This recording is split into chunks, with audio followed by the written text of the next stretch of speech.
therapists are often seen as superheroes, we know that they are in fact human and need rest just like anyone else. The healers need healing too. That's why we're hosting Camp Loveland, a wellness retreat exclusively for BIPOC therapists.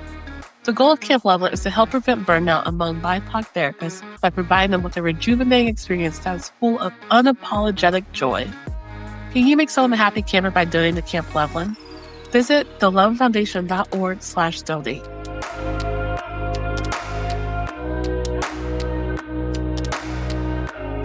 Hello, everyone. Welcome back. A new season is unfolding. I'm so excited. Today, we have a very special guest. Honestly, my favorite. I cannot wait for you guys to get to know the lovely Aseanté Renee. Say hi, Aseanté. Hey, everyone. Hello. Yeah. So if you're not familiar, Aseanté, what you should be, she did a series with us a couple years ago called The Unravels on YouTube. So I would highly recommend checking it out. It's all about like decoding mental health and like understanding mental health topics a bit deeper. And so for this year, for our newest season, The Unfolding, for us like going through the topic of joy, I was like, ooh, who can we talk to about this? And one thing you guys will learn as we continue talking is that Aseanté is just that girl. Like, she's the best. Like, she really is. And she just has such a gift of just sharing things with you in such a real way. And you just feel like you're getting information from someone who truly cares about you. So she's a friend of the foundation. She's a friend to me. And after this, I know she's going to be a friend to you all. So without further ado, I want to welcome Aseanté. I need that intro in my life every morning. My goodness. Okay. Thank you. Can't tell, I'm very much a words of affirmation person. Also gifts, in case anyone's listening. I'll receive it. Yes. But yes, Happy New Year, you taught me. Happy New Year's February, y'all, if you aren't listening to this when it comes out. But we celebrate New Year's in February, right, Aseanté? February 1st is when I start my new year. Hey. January is my prep month outside of my friends' birthdays. Yeah, there's so many birthdays in January. But okay, so what happened? Like, how did you make February your new year? Like how'd that happen? It didn't work in January. So okay. I was trying to do it in January. I was like, this is too much stress. Yeah. Off of holidays. You know, holidays are not really holidays for those of us that are either hosting or holding certain spaces in our family dynamics or in our friend groups. Like, you're working. You're a entertainer in those days. And so you go from that to New Year, new me. I'm like, it's New Year, still tired. So I'm exhausted. No, January always comes in hot and it seems to last forever too, and just seems to be so draining. But I'm happy to be in February and just celebrate Blackness and joy and just be in the space. But yeah, January is a doozy for sure. But it's the prep for me. It's the prep month for me, and I come in ready with all ancestors and all the people ready February 1st. Let's go. Yes, carry them with you. Okay, so as I mentioned, our topic for the year is all about joy. And with joy, we're choosing to focus on how we create our joy, find our joy, cultivate joy, anything joy related. So for you, I'm just curious on like what is like joy for you? You know, like how are you like creating joy? What is joy looking like for you these days? I know for me personally, joy's been kind of hard to find, and it's been a bit of a challenge, especially given like this new administration and just like the tragedies that seem to be just happening like one after another. Like, it's just really hard to find joy and like be in a space of like choosing joy without feeling like I gotta work through anger first. I gotta work through sadness. So yeah, how are you doing? That is my question. Like, let us know, please. Oh, this is where I'm supposed to give that wonderful insight, huh? Right now, please. Oh, insert here. Right now. Okay, got it. One moment. Full transparency, because you know I only know how to be honest. Yes. It is hard. And the thing that I am working through right now is moving joy from an emotion to a state of mind. Because emotionally, I am angry, I am frustrated, I am fearful, I do feel overwhelmed, and moving what I think joy to be, you know, like that happiness and that elated feeling, and that I don't feel that. And I can still have a state of mind that is joyful, right? One where I can remember what grounds me, one that I can evoke gratitude in. One where I'm like, okay, these things still give me peace. These things still give me comfort. These things still make me feel tethered. That brings me joy that I have things that I can hold on to, people that I can hold on to, rituals and traditions that I can hold on to that help me feel grounded and tethered when there's chaos. And so that is what being in a joyful state of mind feels like for me, even in those up and down moments where it feels crazy and it feels insane. And so I'm giving myself a lot of grace to know that multiple feelings can be held at one time, right? I can feel frustration and anger and even deep rage and still have so much joy for the life that I have and the experiences that I have and the people that I'm doing life with. And so just not judging it. That's kind of how I'm holding on to my joy.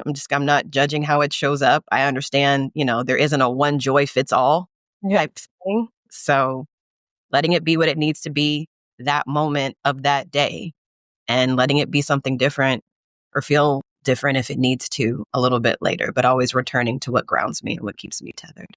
Mm. Wow, okay, coming in hot. No, I'm gonna get some notes out.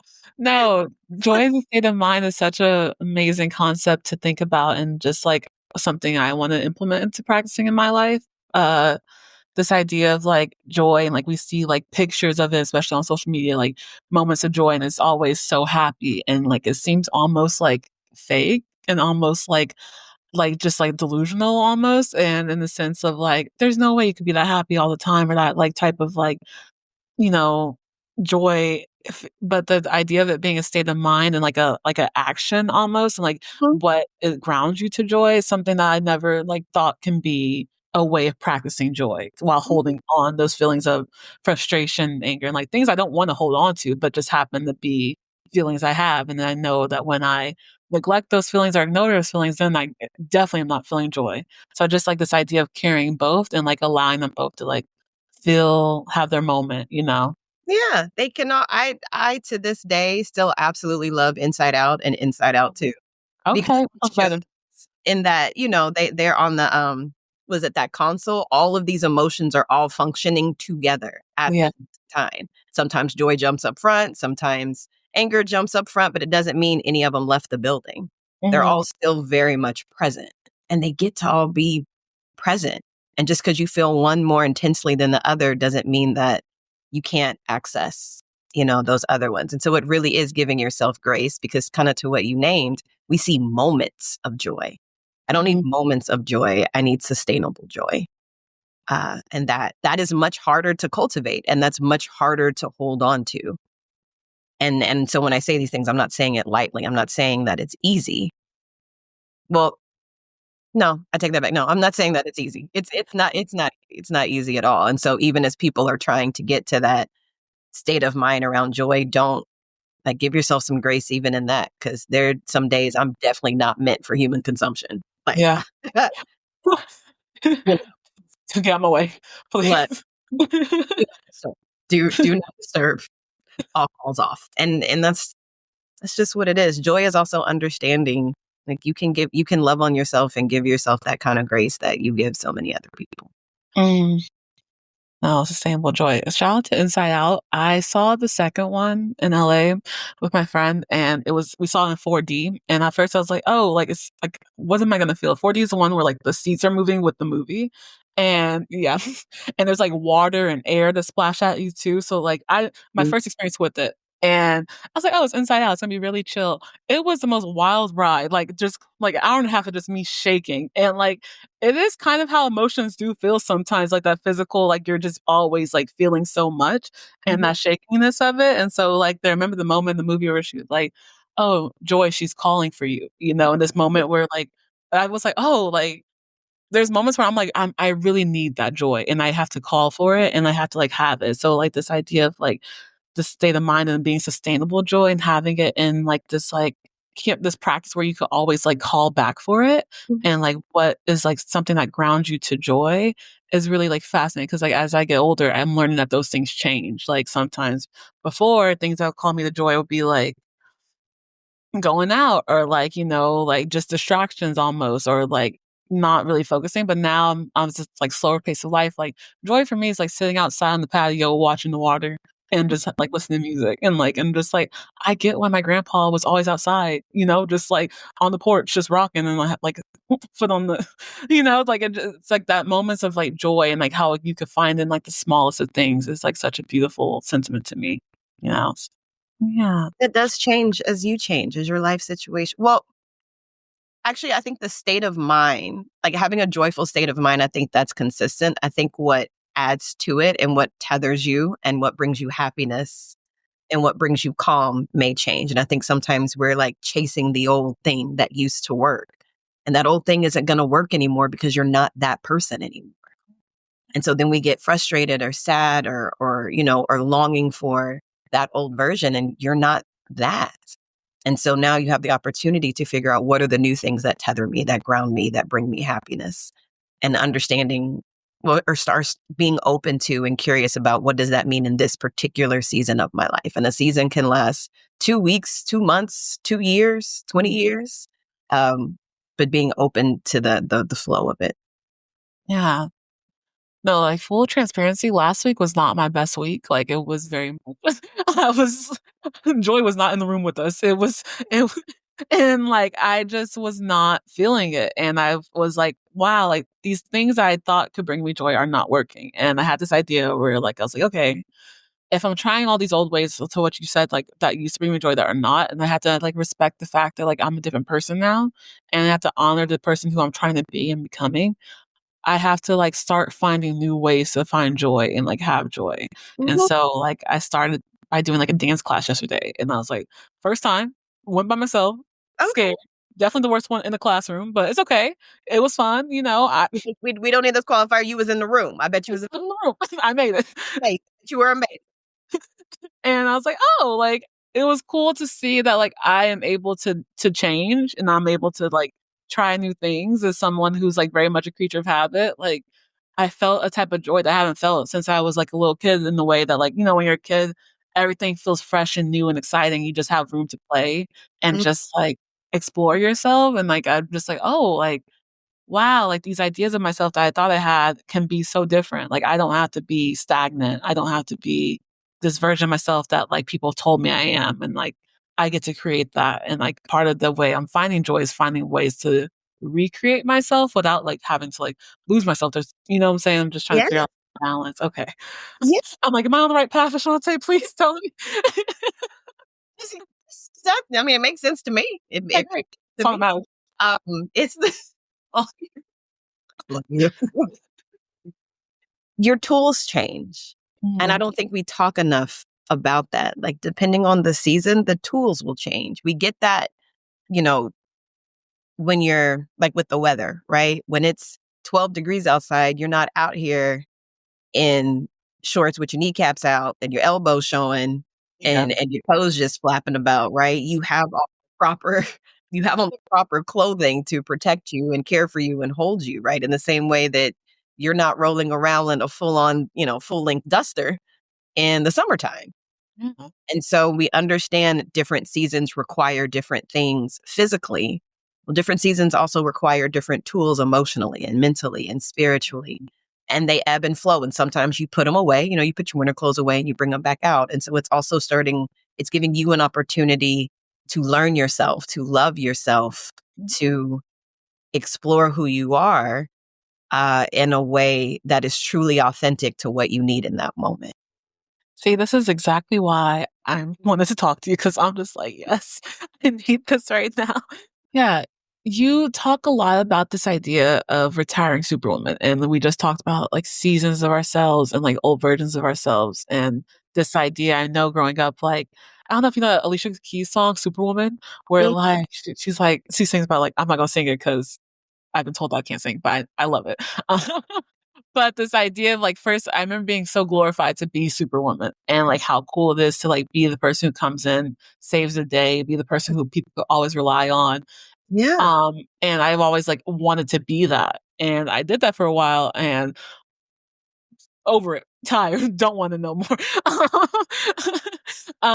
But like you introduced this concept of retiring superwoman. Would love to hear more about that because I know so many people who listen to this can definitely relate to being that person who's always doing everything for everyone, Yeah. and trying to figure out how to prioritize themselves has been a challenge. So, Yeah. we'd love for you to talk more about that. So, Retiring Superwoman came from me being exhausted. And once again, with all of my therapeutic degrees and understanding and student loan debt and all this stuff that I've learned, I'm back in the same place again. I think many of us are the fixer, the strong friend, the go to, the planner, the matriarch in our family and our friend and our work and our life dynamics. And so trying to figure out how to be something different because this was no longer working for me. And I had to get really honest with myself and I had to accept, well, I had to admit first and then accept that my value was completely tethered to my output, my productivity, and my labor. Mm, If I was not doing something for someone, if I was not offering something, if I was not fixing something, if I was not solving something, if I was not the hero, if it wasn't in some way, shape, or form transactional, then I wasn't valuable enough, then I wasn't needed. And that is by design. Those of us that have come from any type of enslaved history, we were only as valuable as our labor. We were mm, only as valuable as our output. And that has that design and that messaging has rang true to the point where we then put the cape on ourselves and we considered it a badge of honor to be the wow. go-to and the one that's always handling it and the hero, right? And so and we like to glorify the hero, in cinema and spaces like that. We love to glorify the hero, but we don't talk about what happens when the battle is over and the hero goes back home and has to tend to their wounds. Yeah. You never see the hero tending to their wounds in the movies. You never see the hero taking care of themselves and breaking down in the movies. And so we would see also our grandmothers and our mothers in these roles where they handled so much all of the time. And we are watching these women do so much with so little. And then those of us that are coming up later are like, my mom, my grandma, my great grandma did so much with half of what I have. Why am I so tired? Why am I so exhausted? I'm failing. Again, our value is tethered to our output and our labor. But what we didn't see was grandma closing the door in the bathroom and crying. We Mm, didn't see mom laying down and not being able to get out of bed because she was just exhausted. They didn't let us see that. And what they were doing in their mind was protecting us. But what was the collateral damage of that was we saw this image of something that was never true and something that was never real. And so Retiring Superwoman is really about us taking off the cape and finding our value, our joy, our everything planted in just who we are, just in ourselves, not in anything we have to do or produce or create. And so that is really the work, both for myself and for everyone that I'm doing the work with. mm. Oh man, no, I got so many visuals of like my grandmothers and like definitely the matriarchs of the family and like how much they did that went unnoticed and like that idea of like who was there for them, I think that's why for me I'm so much a affirmation person because Mhm, I really if I see someone who's like doing something or trying or like I just want to be like, hey, I see you. I'm so grateful for you. mhm, Because like some of my biggest regrets is like not sharing like my appreciation towards those women who really sacrificed so much for me to get to where I am. So no, thank you for sharing that. And honestly, like this idea of retiring superwoman, I feel like it's a way to it does tie back into joy in a sense of like this joy being this act of resistance, and like all these things of like feeling transactional or like my worth is only tied to like what I bring to the table or like what I give somebody. mhm, And what happens when I stop giving? Do I not have any worth? And the answer is like, no, you definitely do. mhm, But there's such a block sometimes for me where it's like, okay, I'm not doing anything, but how do I still show that I'm still worthy? But also like, what does it even mean for me to like, what does joy even mean? I think that's the question I've been struggling with. Like, mhm, what is joy? What is my joy? How do mhm, I create joy? Like, like you're so mhm, used to being a mhm. do. and not a creator. So it gets like, you hear people say, oh, just choose joy. And you're just like, yeah, but how? How? Just breathe. Just, Like think I'm good trying. thoughts and have gratitude and make manifest. If it were that easy, all of us would be up in here doing this. Yeah. May I ask you a question? Oh, of course. Something that you just said was, how do I show that I'm worthy if I'm not doing? Mm. How do I show that I'm worthy if I'm not doing? And the question is, why do we have to show that we are worthy? Because we've been told we have to prove that we are worthy. We have to prove that we are enough. And the people who are telling us of that, who benefits? Who benefits from us constantly questioning our value and our worthiness? It's not us. Because we get stuck in our mind, if I just try a little harder and lean on my sword a little bit more and bleed out a little bit more, eventually they'll be really grateful. Eventually they'll see it and they'll be really grateful. And they're never coming to see it and be grateful. They're going to continue to take. And so this is the time we actually get to turn it inward. And I appreciate that you said the piece around people are always saying, like, choose joy, choose this, but they don't say how. At the end of on November 6th, there was a huge, step, the great retreat, the great step back, the great rest, for Black women specifically, where we said we're going to turn our cape into a blanket and we're going to lay down and we're going to rest and we're going to pause and take these next 4 years and take care of ourselves. I remember even putting a message up, like, I am out of office. I will be out of the office until February 32nd, 2029. Need anything, get some. And all of that sounds good, but here's what happens. We say this thing, and if we don't know the how, if we don't Yeah. have a strategy or a plan to implement it, we by nature default back to what we were doing before. This is how all habits work. You can't create a new habit, or say you want to create a new habit and don't have a plan for it. Your body will naturally default back to what it was doing before. And so I love that all of us are saying we need to pause, we need to break, we need to stop. And my question is, do you know how to do that? Because we weren't taught, and it doesn't feel comfortable. To your point, still have to show that I'm worthy, that I'm valuable. Just because we've had this aha moment doesn't mean our tools are ready yet for us to do the thing that we need to do. And so I really want to encourage all of us who are naming that in this time is like, let's start working on the how. So this can be sustainable. So you don't fall back into the old pattern and then feel guilt and shame about falling back into the old pattern and then feel bad about yourself for falling back into the old pattern. And it Yeah. creates a horrible cycle. Also, we've been this superwoman for generations. We not going, what was it, November, December, January, February? We're not going to change in 4 months. Hi. We are who we are doesn't, what our bodies understand doesn't change in 4 months. This is the time to get to learn what's the how. How do we do this? How do I retire this? What's one area I want to work on? What's one area I want to cultivate having a state of mind that's joyful? I don't need to overhaul my entire life right now. For all my fellow type A recovering perfectionists out there, I know y'all see me. I see y'all. We see each other. Okay? Pick one area.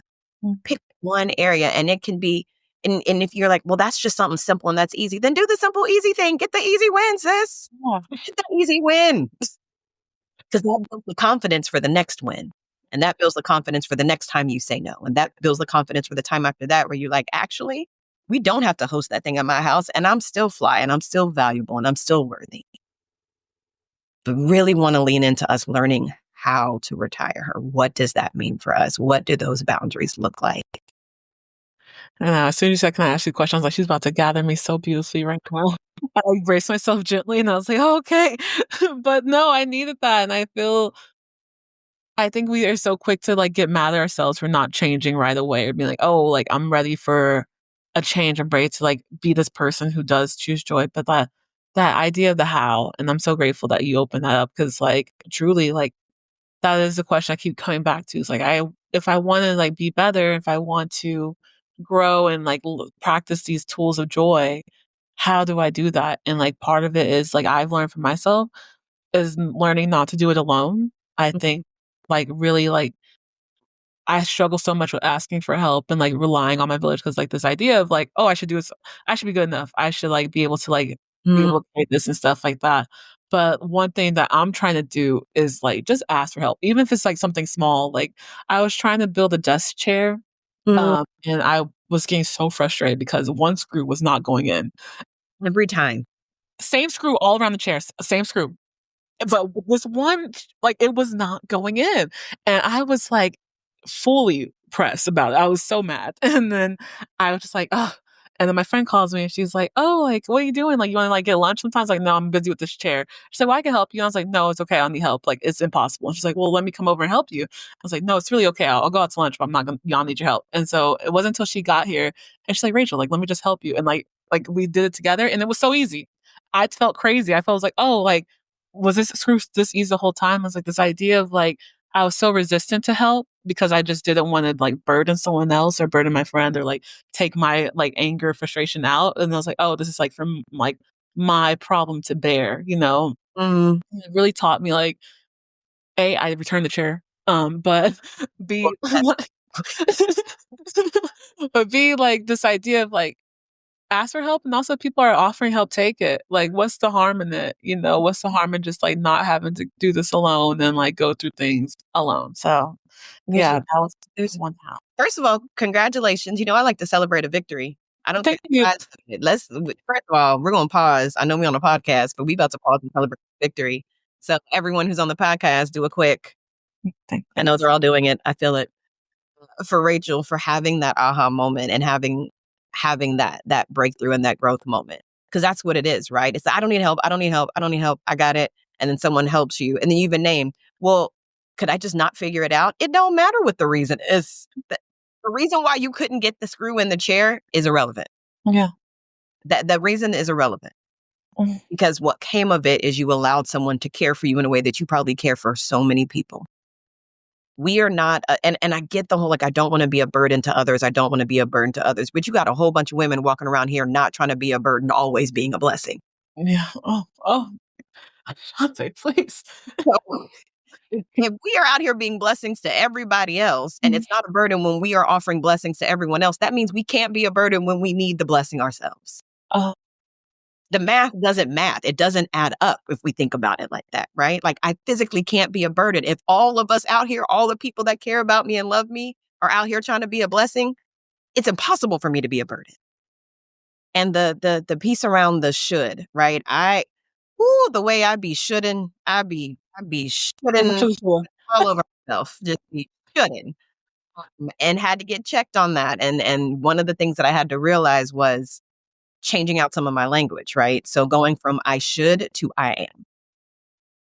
What I think I should be, or what if, or what I would want or don't want versus what is here, what is present, what is real, what is right now, what is true right now.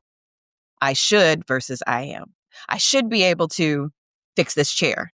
I am confused. Very. That's okay. Yeah, and this chair is trying to conspire against me. So it actually is not even me, right? I should be able to finish all this work in the weekend. I am tired and I get to be. I should be able to move past this breakup because it was 6 months ago, 7 months ago, 2 years ago, 5 years ago. I am still hurting. The shoulds will bring so much shame and guilt that were never meant for us to hold. And those are blocks to a joyful state of mind as well. Oh, this whole conversation, I've just been like, I feel like you're just, I know you're talking to me, but I feel like you're talking to like me, you know, like you're, like, I'm like, talking to you. I'm talking to me. Like this past week kicked my butt. Like bro, all the areas that I have all the well, not all, but quite a few of the insecurities. Ooh, they was coming out the woodwork. They were coming out the woodwork. And I'm like, all of y'all don't need to be talking at and the they same love to come together. They love to roll in a squad. Like, time. Avengers. What is happening here? Absolutely not. Y'all did not form like a symbol. somebody sit down. Okay. And so please know when I'm saying these things to you and I'm talking to you, I'm also talking to me. But that just furthers my point. Like we are all having such a similar experience, specifically as Black women. We are all having such a similar experience. And so when we think we are the burden, we're, it's impossible. If we all thinking we the burden, who's the blessing? Who? Like So it's the, yes, I'm talking to you, but I'm talking to you as I'm talking to me, because I'm seeing you in me and I'm seeing me in you, and we're seeing each other. Like, all the women who are listening to this and all the people who are listening to this, they're seeing themselves in this, because this is a collective experience. Mhm. This is our collective experience, which means we also get to have the collective healing around. Yeah. No, that's something that I'm so grateful to be part of a foundation that like believes in collective healing and the power of collective healing. Like I know a part of our mission with this whole Give Joy to Black Women campaign that we just launched is about we just want Black women to have fun. We just want like our therapists to feel taken care of. We want everyone to just feel safe and included and be like, hey, we see you. Hey, Yeah. it's hard right now, but we're gonna choose to create some joy, and that's really the mission. And like it feels good to like have that be a constant reminder as I'm working, like, oh, like as I'm making things for this joy campaign, I'm also being reminded of the importance of having joy and like sharing that with others and like also like creating joy within myself. And then Mm-hmm. that like it feels very powerful and it feels very much like like I'm just being hugged and it feels like it feels like oh like I think it's gonna be okay. And like this feels scary to say that out loud, because like knock on wood.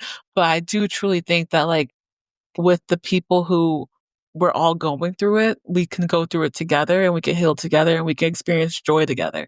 And joy only gets amplified if you're sharing it, and if like you're able to like feed off of each other's energy and stuff like that. So, Absolutely. Can I celebrate one more win for you, yeah. sir, in this moment? Oh, for me?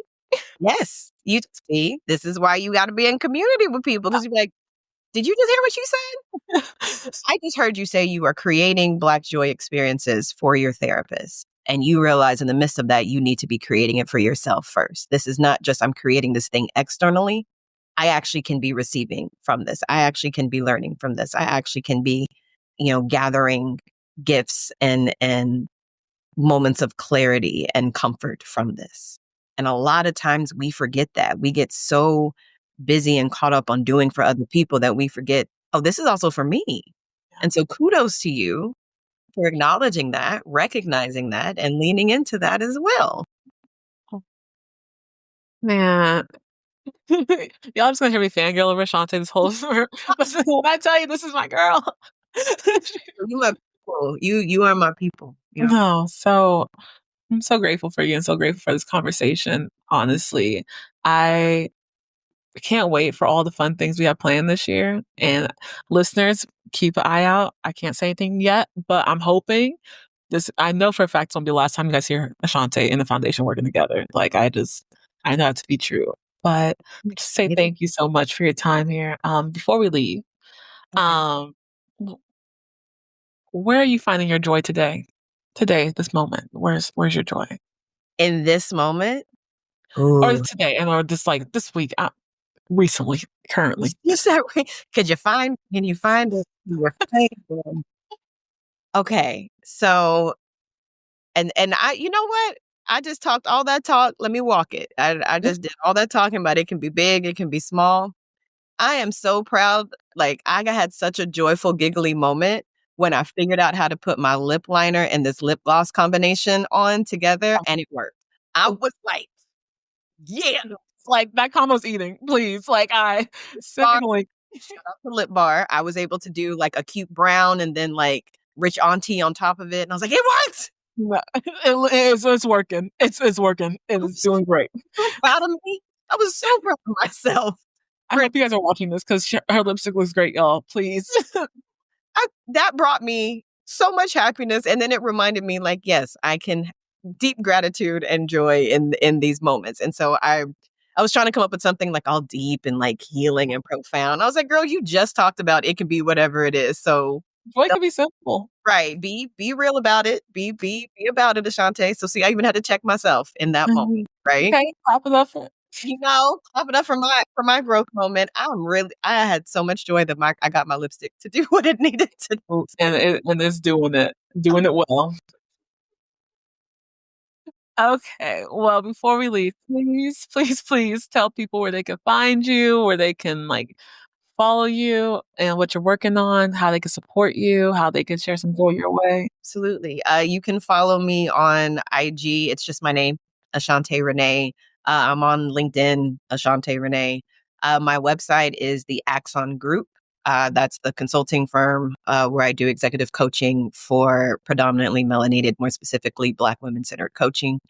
The Susu House is my nonprofit where we honestly focus on healing equity because healing actually isn't equitable. And we offer events and workshops and trainings and retreats completely free of charge to the community because we don't want finances to be a burden. The Retiring Superwoman Campaign is live and in effect. It is happening. So if you have ever benefited from a superwoman in your life, and that's everybody, go to the website and donate so we can continue to offer free events for people to really start figuring out the how. And if you want to be a part of one of the events, you want to participate or you want to contribute or be a vendor, you can go to the website and you can get connected to me, or you can just DM me and we'll make it happen. I'm just all us all the time right now. So Mm. Well, y'all heard her. Go support. I appreciate you so much, and thank you guys for listening. Thank you all for joining us for a very special episode of The Unfolding, presented by the Loveland Foundation. At the Loveland Foundation, we are committed to showing up for communities of color in unique and powerful ways, with a particular focus on Black women and girls.